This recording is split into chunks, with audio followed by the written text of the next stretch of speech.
చెర్రీకి పక్కన కర్రీగా పడి ఉంటాను అంటాడు. నా ఒర్రి మొదలవుద్దురా, వద్దు అలాగా. దాన్ని విట్రా.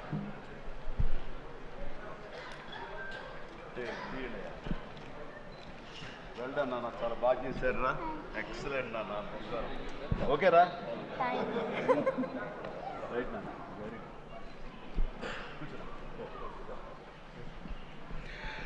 రైట్ అండి, అందరికీ నమస్కారం. ఎక్కడెక్కడి నుంచో వచ్చారు అండ్ మీ ఆనందంలో ఆ సక్సెస్ ప్రత్యక్షంగా చూస్తున్నాను.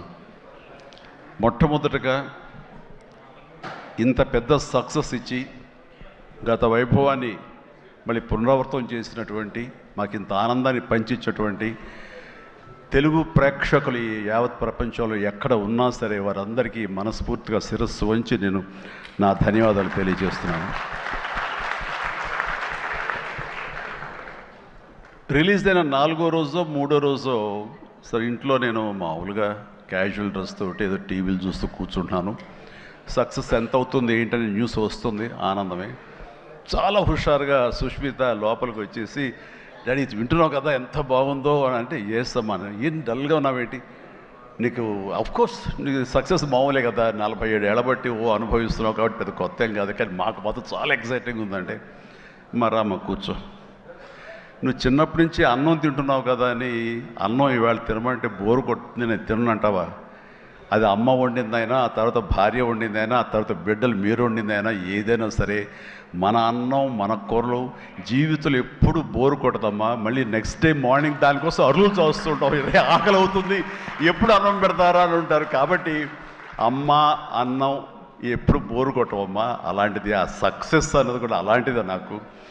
ఎందుకంటే అది సీనియారిటీతోటో లేదా సీజన్ అయిపోవడంతోటో అండ్ మెచ్యూరిటీ రావడంతో ఏదో ఒక్కొక్కళ్ళు ఒక్కొక్కలాగా స్పందిస్తాం తప్ప, దీని లోపల మీరందరూ ఎంత ఎగ్జిబిట్ చేసుకుంటున్నారో, ఎంత బయటికి అందరూ చెప్పుకుంటున్నారో, అండ్ విజయోత్సవంగా మీరందరూ సాహు అనిల్ ఇలా తిరిగి మీరందరూ ఇది ఆస్వాదిస్తున్నారు, అంతకంతా నేను మనసులో ఆస్వాదిస్తుంటాను. మా ఒకసారి అనిపిస్తుంటే అంత అదృష్టవంతులు వీళ్ళు వెళ్ళిపోయి అందరితో ఇంటరాక్ట్ అవుతూ ఈ సక్సెస్ని ఇలాగ అందంగా అందిపుచ్చుకొని తిరిగి ఆస్వాదిస్తున్నారు. ఆ అవకాశం నాకు లేదు కదా అంటే ఎంతో బాధపడుతుంటే, అది ఆ బాధ మౌనం కనిపించిందో కానీ ఇంకోటి కాదు. నేను వీళ్ళు మరీ చెప్పారు, మీరు వెళ్ళండి, ప్రజల్లోకి వెళ్ళండి, అది ఆస్వాదించండి, వాళ్ళతో పాటు మీరు ఇంటరాక్ట్ అవ్వండి, ఇచ్చే కిక్ అది వేరే అంతా ఇంత కాదు, అది మరింత ఉత్సాహం మరింత ఊతంగా ఉంటుంది. అది ఫ్యూచర్ సినిమాలకి అది ఫ్యూయల్ లాగా పనిచేస్తుంది. మీకు ఆ ఇంధనాన్ని తీసుకోండి, మరింతగా వర్క్ చేయండి అని చెప్పి నేను చెప్తుంటాను. అందరూ వెళ్ళే ముందు నాకు చెప్పాడు వెళ్తానని, గో హెడ్ అన్న. వినాయక్ కూడా అట్లాగే తన ఠాగూర్ సినిమా తర్వాత, అన్నయ్య ఏంటన్నయ్య ఏం ఆనందంగా ఉందన్నయ్య, వాళ్ళు ఒళ్ళు నలిపేసేసారన్నయ్య, పిసికిసారన్నయ్య, మసాజ్ చేశారన్నయ్య, అది చేస్తుంటే ఆనందం పెరిగిపోతుంది అన్నాడు. నిజం, అలాంటివన్నీ నేను అనుభవించాను. అది నిజంగా అవసరం.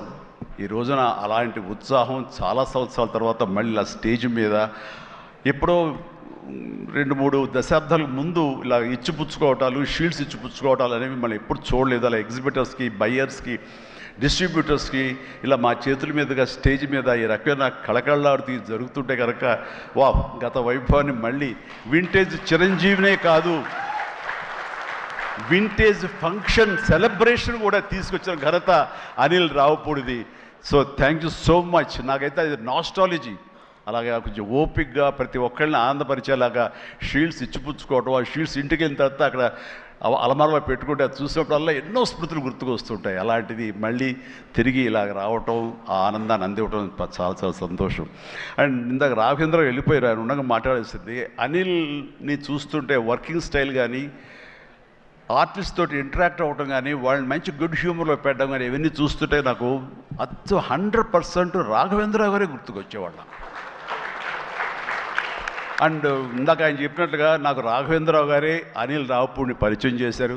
బాబాయ్ వెరీ గుడ్ డ్యాన్సర్ చేస్తాడు, నువ్వంటే చాలా ఇష్టం, నీలాగా దించేస్తాడని చెప్తుంటే కనుక అవునంటే అక్కడే ఉత్సాహంగా 2-3 స్టెప్స్ కూడా వేసాడు ఆ పార్టీలో. ఎప్పటికీ నువ్వు ఇతనితో సినిమా చేయాలి బాబాయ్, నీ కామెడీ టచ్కి ఇతను కామెడీ కన్సీవ్ చేసే కథలకి వాటికి భలే ఉంటుంది, ఆ రిజల్టే వేరు అన్నారు. మహానుభావుడు ఆ మాట అన్నారు. అప్పుడు అందాక అన్నారు కదా, విత్తనం నాటినది మా వటవృక్షం అయ్యేంత సక్సెస్ వస్తుందని ఊహించదు అన్నారు. ఆయన మంచి మనసుతోటి, పాజిటివ్ దీంతో, నోట్తోటి ఆ మాట ఆయన అన్నారు. అది ఈ రోజు అందరం చవి చూస్తున్నాం. So thank you so much Raghavendra Rao గారు. అట్లాగే ఇంకొక పాజిటివ్ మనిషి, ఎప్పుడు ఇతని సక్సెస్ని హర్షించే మనిషి, సక్సెస్ కోరుకునే మనిషి. అలాగే నేనంటే ఒక అన్నయ్యలా ప్రేమ చూపించే వివి వినాయక్ కూడా ఈరోజు వచ్చాడు. అతను కూడా నాతో 2 సినిమాలు చేశాడు. చేసినప్పుడల్లా అతను మన షూటింగ్స్లో ఎంత ఉత్సాహంగా ఉంటాడో, ఎంత ఉత్సాహం మమ్మల్ని పరుస్తుంటాడో, అదే రకంగా అనిల్ రావిపూడి కూడాను మాస్కి సంబంధించి అంత గ్రిప్పు, అంత పట్టు ఉన్న మనిషి. అండ్ రాఘవేంద్ర గారు ఎప్పుడు ఆర్టిస్టులు చాలా గుడ్ హ్యూమర్లో ఉంచుతారు, సరదాగా ఉంచుతారు. అండ్ మళ్ళీ ఈ రాఘవేంద్ర గారి సినిమా ఎప్పుడు ఎలా ఉంటుంది అనే విధంగా ఉంటుంది. ఆ రకంగా ఈ సినిమాలో ఆర్టిస్టులతో ఉండటం సరదాగా ఉండటం కానీ, అండ్ అరమరికి లేక ఉండటం కానీ, షూటింగ్ గ్యాప్లో తన జోకులతోటి వాళ్ళు నవ్వించడం కానీ, అంటే ప్రతిరోజు షూటింగ్ వెళ్ళే ముందు నాకు ఈ మధ్య సంవత్సరాల్లో 2 షూటింగ్స్ చాలా ఉత్సాహంగా వెళ్ళేవాడిని. ఒకటి 150 వినయ్ ఉన్నాడు, అతను షూటింగ్ చేయటం. ఆ తర్వాత అంతే ఉత్సాహంతో నేను వాల్టర్ వేరేకి వెళ్ళినప్పుడు బాబీ సినిమా కూడా అతను అంత గుడ్ హ్యూమర్లో ఉంచుతాడు, సరదాగా ఉంటుంది. వాళ్ళతో పని చేయడం అనేది ఒక పిక్నిక్ లాగా అంత ఎంజాయ్ చేసింది నేను ఈ సినిమాకి, మనశంకర వరప్రసాద్కి. ప్రతిరోజు షూటింగ్ వెళ్తుంటే మధ్యలో ఎక్కడ రోజు షూటింగ్ లేకపోతే ఇంట్లో మామూలుగా కూర్చుంటాం. అదేదో డల్గా ఉంటాం అని కాదు, కానీ స్తబ్దతగా ఉంటాం.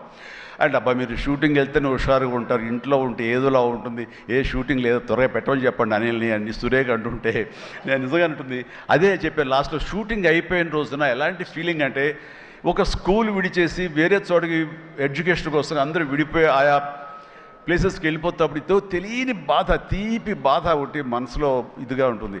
అలాంటిదే నేను గురయ్యాను ఈ సినిమాకి. అందులో లాస్ట్ డే ఎమోషన్ అయ్యి కూడా అందరి యూనిట్ అందరిని పిలిచి దగ్గరికి తీసుకుని వాళ్ళకి నా కృతజ్ఞత చెప్పుకున్నాను. ఒక వండర్ఫుల్ ఎక్స్పీరియన్స్ ఈ సినిమా నేను చేయడం. అలాంటి ఎక్స్పీరియన్స్ ఇచ్చినటువంటి అనిల్ రావుపూడి రైటింగ్ టీమ్కి, అనిల్ రావుపూడి అసిస్టెంట్లకి, ఏడీలకి, అసోసియేట్స్, అలాగే మన సమీర్ రెడ్డి కెమెరా వాళ్ళు, వాళ్ళ అసిస్టెంట్లు అందరూ ఒక కుటుంబంలాగా కలిసిపోయాం. దానికి తోడు ఇంకా సాహు గారి వైఫ్ ఎవరైతే దీన్ని సమర్పించారో అర్చన గారు కానీ, వీళ్ళందరూ ఇంట్లో బిడ్డలాగా, మా సుష్మితో పాటు ఆ అమ్మాయి కలిసిపోయేలాగా వీళ్ళందరూ చాలా ఇది కలిపి ఒక ఫ్యామిలీ లాంటి ఫీలింగ్ వచ్చింది.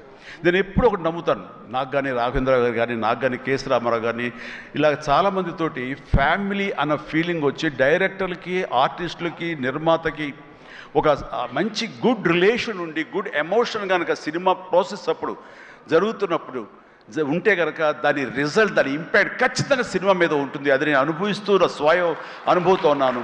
అలాగే ఇందాక నేను చెప్పినవి కూడాను అన్ని సక్సెస్ఫుల్ సినిమాలే.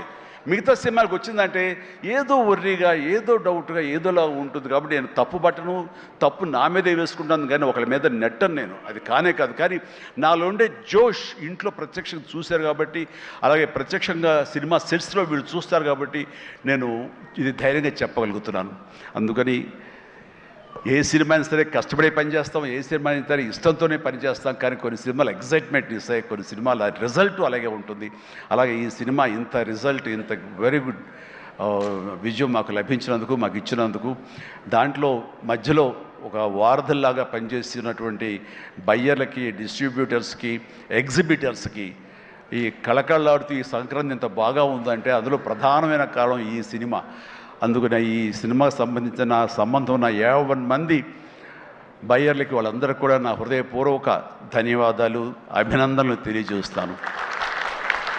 నేను ప్రీ రిలీజ్ ఫంక్షన్లో కోరుకున్నాను, అన్ని సినిమాలు బాగా ఆడాలి, అన్ని సినిమాలు కళకళలాడుతుండాలి, థియేటర్లకి జనం రావాలి అని అన్నందుకు నేను ఆ కోరిక మన్నించి ఏదో ఒకటి సినిమా, అర సినిమా కొంచెం అటు ఇటుగా ఉన్నా సరే దాదాపుగా అన్ని సినిమాలు ఈ సంక్రాంతిలో ప్రజలు ఆదరించారు, వాళ్ళన్నిటికీ సక్సెస్ కలగజేశారు. అవన్నీ కూడా మంచి ఆయా రేంజుల్లో వాళ్ళకి, ఆ హీరోలకి, ఆ నిర్మాతలకి, ఆ ప్రొడ్యూసర్లకి, డైరెక్టర్లకి, వాళ్ళందరూ కూడా అలాగే సక్సెస్ దొరికేందుకు ఇది వెరీ గుడ్ సంక్రాంతి, జీవితంలో మర్చిపోలేని సంక్రాంతి. ముఖ్యంగా ఏంది వెంకీ సంక్రాంతి అంటే అదిరిపోతుంది, సంక్రాంతి చూస్తావు అన్నట్లుగా అదే చూసాము, అదే అదిరిపోయింది సంక్రాంతి. Thank you. అండ్ ఇక ఈ సినిమాకు సంబంధించిన నా మిత్రుడు, నా సోదర సమానుడు, నా ఫ్యామిలీ ఫ్రెండ్, అన్ని రకాలుగా నా మంచి కోరుకునేవాడు, అతని శ్రేయోభిలాషిగా నేను. అలాంటి వెంకీ సినిమాలో ఉండాలని కోరుకున్నది నేను. అది కోరుకున్నందుకు ఉండేలా చేసినటువంటి అనిల్కి, ఆ తర్వాత 4-5 రోజులు 7-8 రోజులు ఎన్ని రోజులు కానీ ప్రతిరోజు నవ్వులు సెట్లో తమాషాలు అసలు ఎంత అంటే అంత కాదు. అండ్ యంగ్స్టర్స్ ఫీల్ అవుతారు, టీనేజ్ బాయ్స్ అలా ఫీల్ అయిపోయి ఇద్దరం. ఆహా ఓ యా ఇదే అల్లరి ఇదే రకంగా ఉంటుండేది. అందుకని ఆ సినిమాలో అప్పటిదాకా ఏముండదండి, చిరాగా ఉంటాడు. టేక్ అనగా